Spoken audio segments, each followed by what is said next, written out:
Hello, everyone, and welcome to this episode of From Page to Stage. I'm your host, Wendy Corner, and this podcast is for you if you are an author.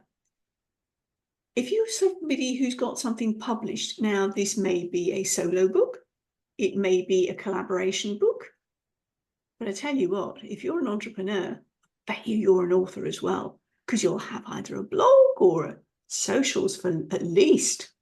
So you have got things published. There you go. Did you even realize it? You're an author.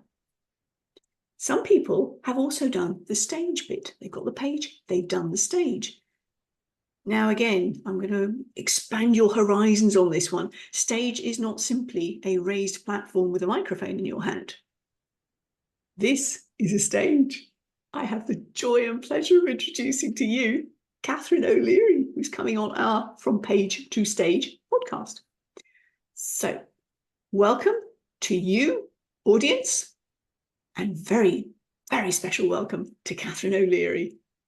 Now, Catharine, what can I tell you about Catharine? Do you know what? I'm going to let her introduce herself. She knows herself far better than I do. So nicely handballed over to you, Catharine. Tell us a bit about yourself, who you are, how you got to where you are at the moment. Perfect. Thank you so much, Wendy, and thank you for having me on today. My name is Catharine O'Leary, and I'm known in the industry as the Quiz Queen. I didn't grow up wanting to be the Quiz Queen. I wanted to be the Wolf of Wall Street. That looked like fun. So I went through school. I got 2 degrees in economics. I had my master's degree and became an economist. And all that meant was that I was really super curious about why consumers did the things they did. For example, you've got a black car and a red car on a lot, and they are the exact same cars right down to the tires. And the only difference between the two is that one is red and one is black, and the red one will outsell the black one. Well, why? Why is that? Well, it's because consumers actually place a little bit more value on having a red car. It means something to them. It means fast. It means, cool. It means expensive. I'm not sure what it means for each individual, but it does mean something more. So red cars actually do end up, having a premium on them.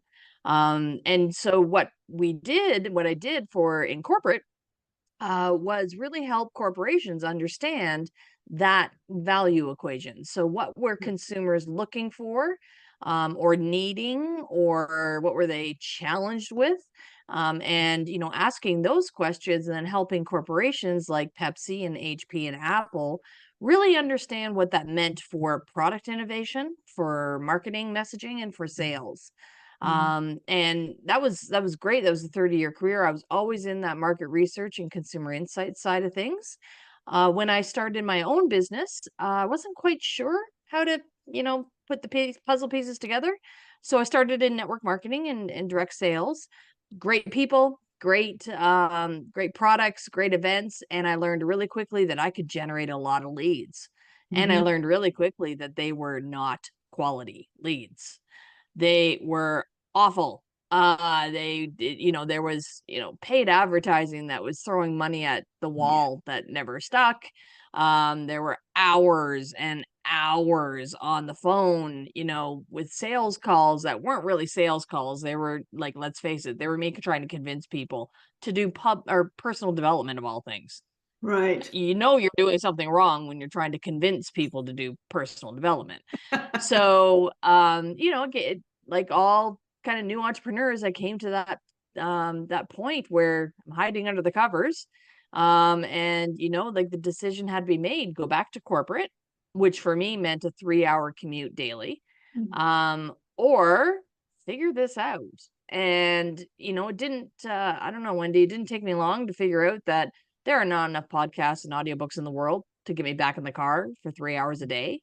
So I got a coach, and he introduced me to a friend of his that was doing quiz funnels. And that's when all kind of lights and bells and whistles went off. And I was like, oh, this is how I can help businesses.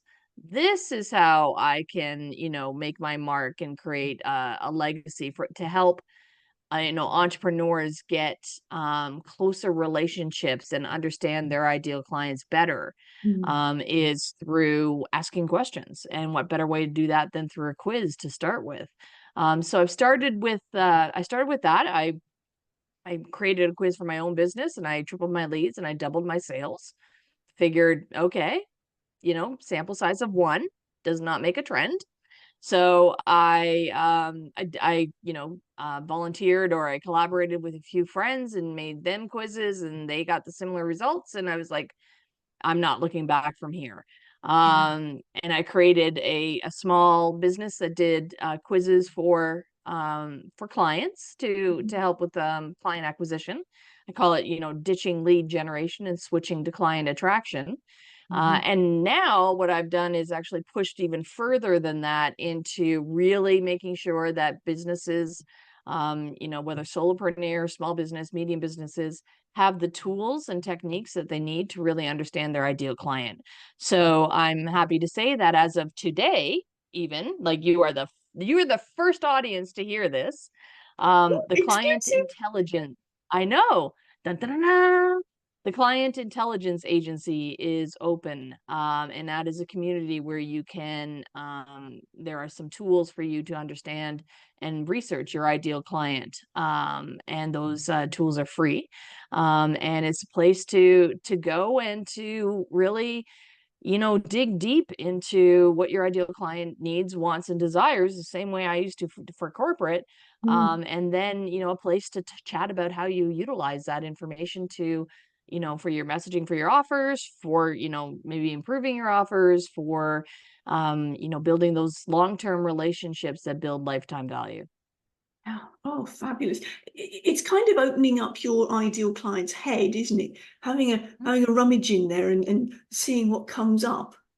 Because Exactly. if you can reflect their words, their thoughts, as I call them, internal scripts, back to them, and they go, oh, hang on, she knows me, she gets me. Ping. Exactly. Yeah, light bulbs coming on all over the place. Brilliant. The Client Intelligence Agency. The Love it. CIA. Got it. Yeah, exactly. So can we get the link for that to put in the show notes? Absolutely. It's clientintelligenceagency.com. So it's really easy. That's good. That's good. I like things that are easy. So, audience, at this point, I'm going to jump in and say to you, if you haven't already looked at this podcast before, then this may be something that's new to you. We have dynamic show notes. What I mean by that is that when our guests have done something new, they get back to me and go, oh, I've got something extra to share, a new link. I add that then into the show notes. If they've got a new book, I very often ask them to come back in as a return guest. But in the meantime, I'll stick something up on my socials going, do you remember that brilliant conversation with Catharine O'Leary when we talked about the Client Intelligence Agency? Well, she's got something new on. Go check the link. Well, by the way, go and watch the podcast because it was really rather good. So that's how I work with the show notes. Thank you, Catharine. That sounds so exciting. And we got the The exclusive deal. Breaking news, folks. Thank you. Ta-da! Okay, so that's where you got to today. And I love the idea that you're using your economics, not your economy, you're using your economics head to get inside people's heads. It's not simply about the numbers, is it? It's actually understanding people's behavior. Yeah, beautiful. Yeah, I think that like we are overwhelmed with information and data, really. Like information is just data. So whether you're, running a business, you think about your numbers, or you think about, even just trying to figure out what restaurant to go to tonight. I mean, like it can like sometimes be to the point where it's like, I don't want to, because it's too much information. The key here is it's not about the data, it's about better data. And it's about using the data, right? So, information for the sake of interest it's just interesting, but it's not insightful. So That's where you if you're get not caught down getting the rabbit hole, isn't it? exactly, exactly. And so if you're not using the information that you are gathering, then you're really missing an opportunity to connect with those, with those clients of yours and really, start concentrating on client retention Yes. as opposed to client acquisition. Mhm. Not that client acquisition is bad, it's just it's 5 times more expensive. So spend more time making sure your current clients are happy. Because right now the balance of businesses are spending almost all their time on attracting new clients Yeah. and not keeping the clients that they have. Yeah. And that is, exhausting. Hmm. It is. It is. Yeah. Beautiful. Thank you for that. Now, the name of this podcast is From Page to Stage. I'm going to Mm. ask you. You've got a book out now because you're part of an amazing collaboration. Tell us a bit more about that, would you? Yes, so I am part of a mission, really, that a friend of mine, Deb Drummond, from Mission Accepted, had started about almost 2 years ago. Mhm. And she had a download that she wanted to do a collaboration book with 262 women.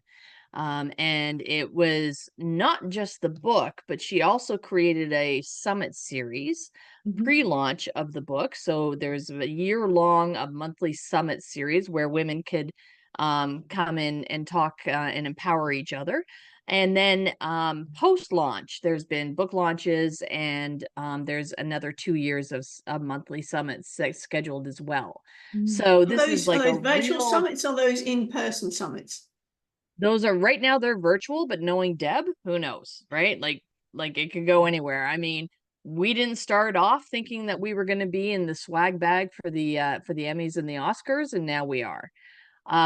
So this is it's mission accepted. Mm. 262 women, and it's for entrepreneurs, creators, and media, and it's all about really, standing up, speaking up, and showing up, Mm. and really, supporting each other Mm. as we build businesses, as we go through life, as we do what we need to be doing. So Mm. there are people in here that have worked for the UN Women's Council. There are business owners. One woman has created a fashion line. She's a fashion designer, and she's created a fashion line for the physically disabled, for yeah, and that and we went to her runway at the in New York Mm. a year ago, and they were they were launching their Victoria's Secrets line, which had just happened. So, like women that are movers and shakers. Great. And everyone wants to be in the book. And now, right now, Deb and team are in Ireland, doing a book launch. And there's probably going to be a book launch coming your way pretty soon. So, Mm. it's an exciting, yeah, it's an exciting project. Yeah, sounds it. I mean, are the authors pulled in from? I mean, you're from Canada. Can hear that Mhm. beautifully. Are the authors from across the world? Correct. Mm. Yeah, Beautiful. a truly global community. So, Yeah. Oh, that's really precious. That's really precious. I know that last year when we put the Mad Book out, Making a Difference, Ways to Magnify Abundance, Vitality and Freedom, we had people in from New Zealand, 4 different states in Australia, Cambodia, Singapore, US and Canada. So we had 6 different countries involved as yeah. well. And that was really precious. Yeah. Yeah. Yeah. I mean, it makes it it's a different project Mm. when it's truly global. Yes. Yeah. And as you say, if you've got people across the world when you're doing book launches, you can do book launches with the people from that country live Exactly. in their hometown. Yes. Beautiful. Beautiful. Thank you for sharing that. So that's the book that when that was published in May this year. Was that right? Correct. Yep. Okay. Yep. Cool. Mission accepted, 262 women. Show notes, audience, check out the show notes. We'll put the link in there. We'll probably put the link in for Amazon, I'm assuming. Or do you have a link tree with the different links on it? I do not, because I find Linktree confuses more than it helps. Okay. Because when you give this is my economist coming out, when you give the mind too many options, Yes. a confused mind doesn't make a decision. So Correct. I'm honestly not a big fan of Linktree and the 300 different links that you can have. It actually, I don't find it helpful. So I tend to talk about one or two things and stop. Thing is, audience, we'll put up I suspect the American Amazon. You can go find what it's called and then see it, what it would look like when you look it up on your own Amazon version. Exactly. Wherever in the world you happen to be. Got it. Lovely. Thank you. So cast your mind back, Catherine. What prompted you to start writing in the first place? I don't necessarily mean this book. When did you start writing? Because some of our guests have been writing since they were 6 and 7. Yeah, I mean, writing isn't I wouldn't say that writing is my first mode of communication. Present like in the corporate world, it's very presentation based or kind of visual, right? So whether you're up at the front of the boardroom or you're you're on video or Zoom or whatever. So it tends to be a little bit more of that, that real time thing. I think when I realized how important it was to start both being visual and written, was when I went on my own, and what I was creating for my business, and I I I kept getting feedback that people are both like, some people like to learn visually and some people like to learn by reading. Yes. And I was missing a part of my ideal client's experience by not having written. Yes. Whether it was, putting the transcription up of a presentation, or it was actually writing out the instructions that were in the video. I think that's when I kind of went, oh, wait, like I'm not being true to the client experience of all of my clients, and that's not cool. So I wanted to make sure that I was writing out things, and then I started getting approached by people who, had these collaboration books and compilation books, and it was kind of fun just to, be in not have the responsibility for the whole book, but have, a chapter or whatever was needed. And so that's kind of my experience so far. I am working on a book right now for my business, which should be out soon. Do we have a Called projected Million date? Dollar Insights. Yeah, we don't have a date yet. No. Sorry, I missed the title. What was it? Million Dollar Insights. Oh, love it. Love it. Yeah. Yeah. Sometime within the So, next 12 months? oh yeah. Yeah, Okay. definitely. Yeah. And that's a lot of my corporate experience with BlackBerry when it went, you know, bonkers, and Apple, and when it went bonkers the other way, and Pepsi and so on. So a lot of kind of insider information, as well as what businesses can learn based on those experiences, about learning from their ideal clients and really making sure that they're plugged in to having that back and forth conversation continuously. Yes. Yeah. I mean, that's the basis, isn't it, behind a lot of companies will send you a survey after they've had some interaction with you to say, how did we do? Yes. I know it can be a pain in the rear end when you constantly get these surveys, but actually from the business's perspective, that's so important. Yeah. Well, and I mean, I would encourage you to do those surveys, because they're never going to get better. Like, if you didn't like something, Exactly. tell them. Exactly. And likewise, if you did like something, tell them. Yeah. Exactly. Because most of the time, the only feedback they ever get is negative. Which, We get yes. But like, if you I think that we have consumers forget that we have a lot of power. We have all the power, really. And we kind of take a back seat sometimes to, oh, this is what's offered in the world, and that's just what I have to live with. And that is Mm. not true. Yeah. So if you are wanting something, or if you've got this, this itch, or like, I just wish I could, Mm. put that out into the socials, into the universe, and see what comes back, because somebody's probably looking to figure out how to meet you where you're at and help you Mm. get to the next level. And if they're not, hello, there's a business idea for an entrepreneur. It's your Exactly. next big project. Yes. Love it. Thank you. So it's you really came to the writing business from a perspective of, my clients need something. Some of my clients need the written experience from the visual experience from the Yes, written that's word. that's Gotcha. where I came from. I mean, I love books. I love reading books. I'm a big sci-fi and fantasy fan. Mm-hmm. I read all the time. I didn't see myself as that kind of writer, No. and that's okay. Mm. But like my desire to write comes more from sharing the lessons learned in Yes. more of a business perspective at this time in my life. Yeah. God knows what's going to happen 10 years from now, Exactly. or 5 years from now, or tomorrow for that matter. But for right now, where I'm at, it's really business focused, and that's where the writing is coming in.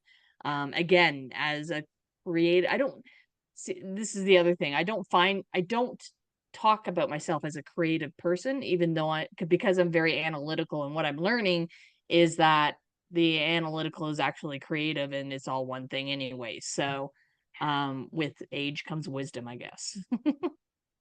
And I mean, as a woman, you are in the better position than some of our male colleagues whose brains are wired most definitely compartmentalized. We at Yeah. least have more, I'm going to get a bit technical, we have more neurons crossing the corpus callosum between left and right hemispheres, so Yeah. we can integrate more. And if we can get out of our heads the things that we tell ourselves, I'm an analytic, I'm not a creative. Like I'm an author, I'm not a speaker. It's not an either Mm. or. It's a No. both and. Yeah, beautiful, beautiful. Mm. So that's where you started with your writing. Now, I'm guessing, but I don't want to make assumptions here, that you've been speaking as part of your corporate work for a lot longer. Can you share a bit more Yeah. Well, of that journey? yeah. Yeah, the presentations are definitely more in my wheelhouse, as as a place where I can just, go on and be, and without a lot of thought and without a lot of nervousness, or, Mhm. pre-work or anything. So, I mean, presentations in corporate world are just, part of the gig. So you just do them. But when I started in my own business, yeah, it was the presentations of the information. It was even sales calls are presentations, really.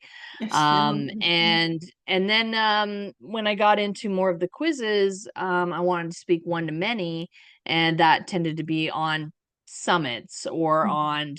on podcasts, which is a stage, or on actual live stages at events. Or like there's lots you can have your own stage, have your own podcast, that's your stage, Mm. and you can offer it to other people. So there's lots of ways to get on stages, per se, Exactly. and get your message out there. And it's for me, it's easier to just be on a few podcasts and a few summits a month, and that's my kind of way to connect with my ideal clients. Yeah, yeah. And you got a much bigger range, a much bigger Yeah. audience then. Because I mean, hey, I'm at the moment, I'm sitting in the UK, but we have audiences from literally across the world. We've got Canada, we've got the US, we've got the UK, we've got mainland Europe, we've got Australia, New Zealand. I'm just thinking of the people that I've had as guests on the show. Singapore, I'm aiming to get our Cambodian writer in as well. So all of these different people. And you'd never get there just with your book, would you? Mm. No, no. And as you said, with the speaking, there are different genres of speaking, like you were saying about the sci-fi and the fantasy of the reading. There are different genres as far as the speaking are concerned. They are subtly different as well as complementary. I've been a TEDx trainer as part of the University of Western Australia team for 5 years. And we've had a number of, because it was a university-based one, we had a number of academics involved.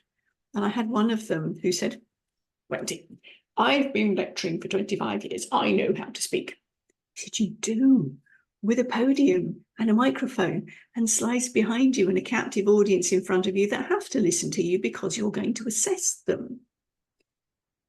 TEDx is a very different ball game. Can you give me 2 sessions and then tell me if you need any extra help?" Okay. She came back after the first one and went, "It is different, isn't it? Shall we continue?" So there's that. There's something like emceeing. That again is different. Oh, very different. Isn't it? We have the podcast opportunities. We have virtual stages, being camera ready and knowing where to look and all of that wonderful jazz. Mm-hmm. The lighting and the audio and all that. And then you've got the live on stage as a keynote and also as a sales opportunity, the presentations from those. Yeah. So those are all slightly different. Yeah. Beautiful. Yeah. And so emceeing completely, like managing the room, managing the energy, managing the speakers. It's because that's a whole, like, I don't touch that. That is not my gig. I'm not trained in that. That is a whole different set of skills for me. Yes. And speaking to sell, like when you're up on stage and you're trying to actually sell something, that's also another, whole, package of skills that you need to have to actually make that effective. Yes. But then there's just, the summits of sharing your message and podcasts of sharing your message. And so there's lots of different ways. There's lots of different, places where you can plug in that you're comfortable and that light you up and that you have fun with. Yes, exactly. Because you've got to have fun as a speaker. Otherwise, if you're not embodying your words, you're not having fun yourself, and you're coming across as either very nervous or it comes across to the audience and they go, nah. Which is why I love to get the shy people starting on a podcast first. Because if you can have a one-on-one conversation, you can have a podcast interview. Yeah. And I think that brings up a really great point, Wendy. I have probably in the last 5 years, I've probably met more introverts, like people that self-proclaim themselves as introverts than extroverts than I had in like 25 years in corporate. I don't know if it's a corporate thing or like in corporate, you're just expected to be an extrovert or whatever. And so like, it was really hidden introverts. But speaking doesn't have to be for the big showy, oh my gosh, look at me person. Like I need all this energy to come at me. Because honestly, like if you look at the way that I recharge and that I kind of get my energy, I'm an introvert, right? I'm both really, like, because I love doing this, but by the same token, when I'm done and my tank needs to be filled up, I go off and read a book. I'm on my own. I need quiet. I need like enough of people. That's it. Like everyone go away. I'm going to sit in the pool and just veg for a little while. So speaking doesn't have to be for these great big huge personalities that fill up Madison Square. Madison Square Gardens. It can just be like you sitting in your dining room and just having a quick chat. That's what I love about what podcasting and what audio and the videos have been able to give people. Yes, indeed. And the opportunity for something like having your own YouTube channel as well. And I mean, you as an economist and thinking into people's brains, the YouTube is becoming as much of an SEO, as a search engine than Google is these days, isn't it? Because people can go, they've got the visual things that they can look at. I mean, well, YouTube is owned by Google. Exactly, I know. But you've got YouTube University, really, haven't you? You can do the for how to, and you can stop it and start. Oh, right, hang on, I've got to do this bit. Stop. Yeah. Play. Yeah. so the caution that I would have there is that, yeah, YouTube University is out there. And honestly, anything that you need to do is probably already on YouTube somewhere or in a library or something. That's not the experience that people want anymore. They want to connect with the Yeah. community, they want to connect with you, and they want help to get to the place, because there's a whole bunch of do-it-yourself stuff out there. I Mhm. don't think that people are do-it-yourself people anymore. I Yeah. think there's a paradigm shift into, okay, fine, yeah, I can read about it and I can become an expert in it, but it's going to take me, but like AI, for example, right? Like, Mhm. yeah, I could become an expert in it, but I like, that's not something I should be using my time for. My time is better spent, using it in my, zone of genius. So I Yes. hired an AI team to create the tools that I wanted for the client intelligence agency to help people with their market research and their consumer insights and getting to know their ideal clients and really up leveling their client retention and their lifetime value. So just, like, absolutely pour into YouTube, but, make sure that people have a place to go and connect with you in a deeper level, Yes. is what I'd say. Yeah. I mean, I use mine because this podcast goes out on YouTube, partly because with my background in speech pathology, I'm very aware of the importance of the visual element in communication.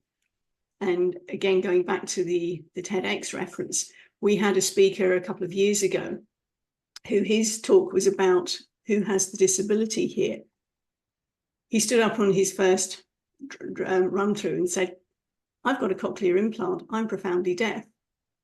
And I'm looking at him again. I'm sorry? When I went to university, because they were completely hypernasal, they couldn't get the resonance there. This guy's resonance was as clear as a bell.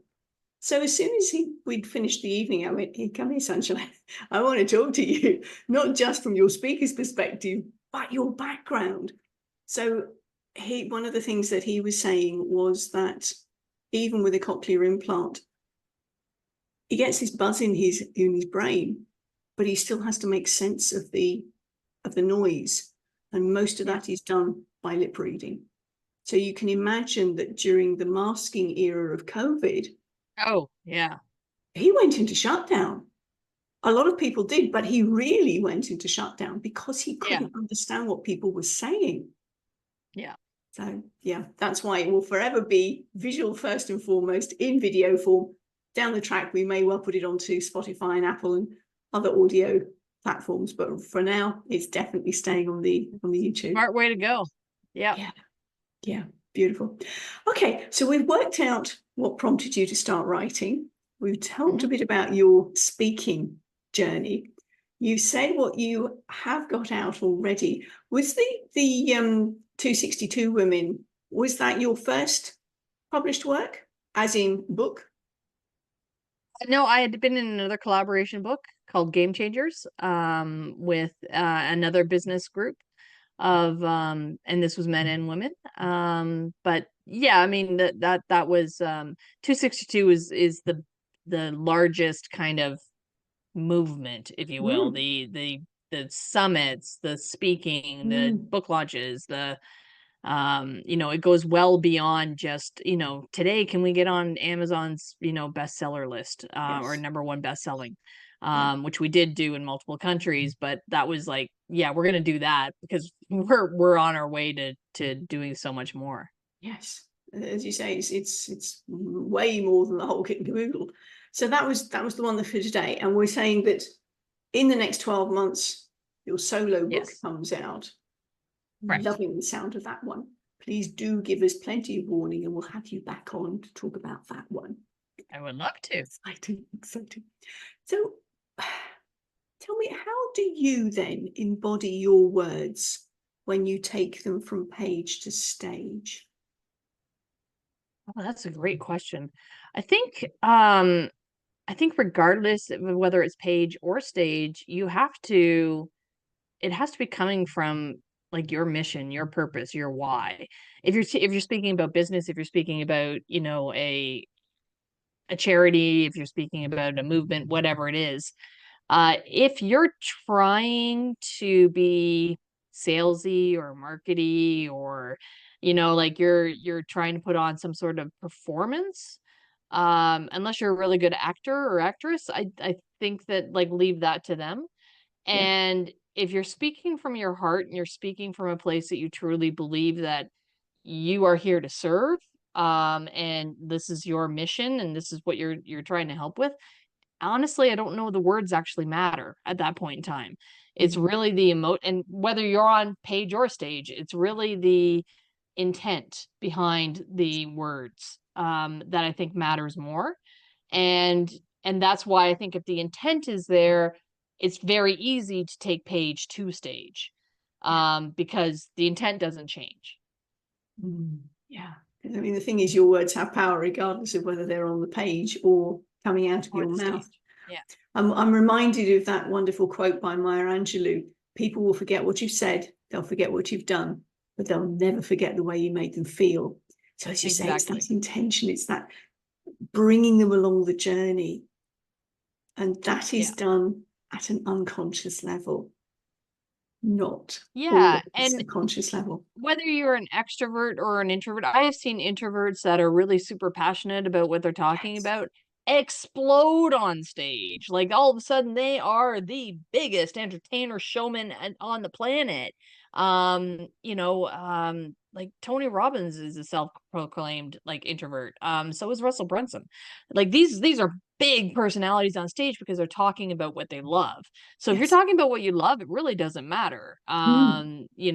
what words you're using or whatever, like, it will shine through. Yeah.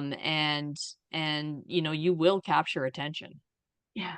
Because the thing is, if you can connect your head and your heart, where Yeah, does the energy flow? Through your voice. So that's exactly. where it comes from when it comes out to the wider world. Absolutely.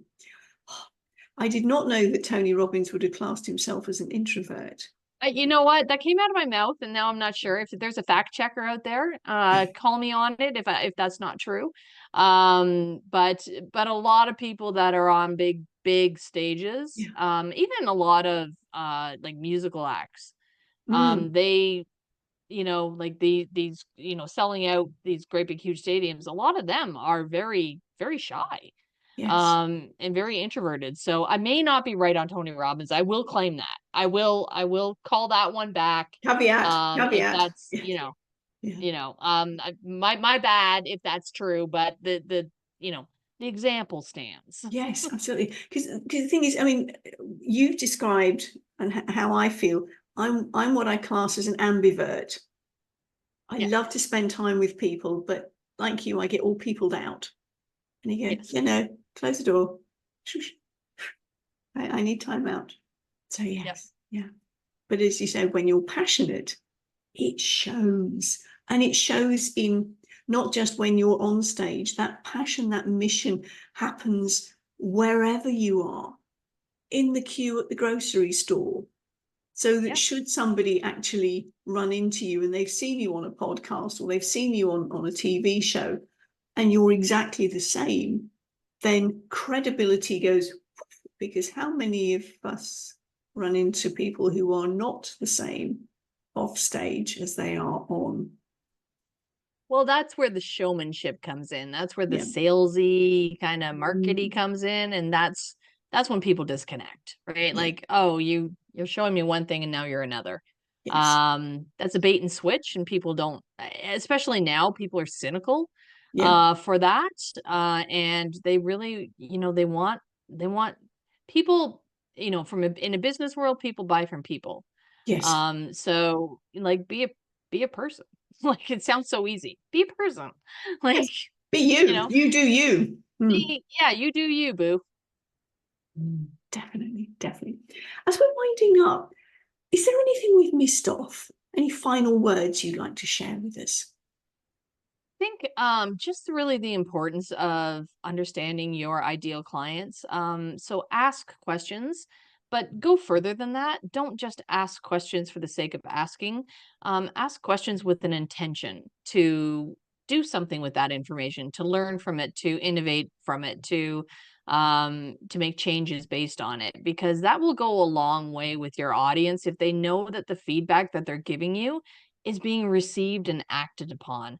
That's why a Yes. lot of surveys that a lot of these big corporations do are never, responded to. It's like, yeah, you're just trying to get your metrics for some sort of a bonus or something out of the way. It Yeah. has absolutely nothing to do with my experience. Mm. So, if you can show your, the people that you're interested in their feedback for, that you're actually utilizing that feedback, Yes. that'll go a long way to getting more feedback. Yeah. Yeah. I mean, I've put out surveys in the past, and I've sort of put a thing at the bottom, what's in it for you? If you're interested, I'm compiling the results of this, and I can send Mhm. you a copy of the data as it's produced Yeah, and how I'm using it. So yeah, there's something that if they wanted to, they could get it back, but they know that it's actually going to be used. Yeah. exactly. Yeah, thank you. Oh, thank you so much, Catherine. It's been lovely speaking with you today and having you share with us your from page to stage. For now, Thank you. Thank you for having me. you're very welcome. Thank you. For now, bye from us.